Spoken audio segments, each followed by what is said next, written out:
সোমবার সময় তখন দুপুর 1:06। শাহজালাল আন্তর্জাতিক বিমানবন্দর থেকে উড্ডয়ন করে বাংলাদেশ বিমান বাহিনীর F-7 BGI প্রশিক্ষণ জঙ্গি বিমান। আন্তঃবাহিনী গণসংযোগ অধিদপ্তর ISPR এর তথ্যমতে উড্ডয়নের পরপরই এটি ভেঙে পড়ে উত্তরার মাইলস্টোন কলেজের একটি ভবনের ওপর।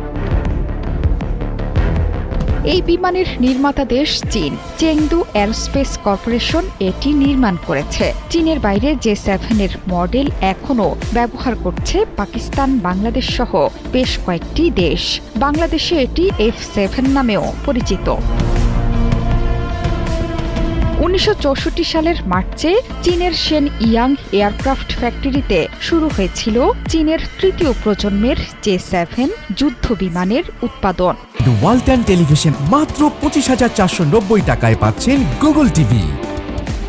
এরপর তৈরি হয়েছে J-7 এর অসংখ্য মডেল, বিক্রি হয়েছে বহু দেশে। চেংদু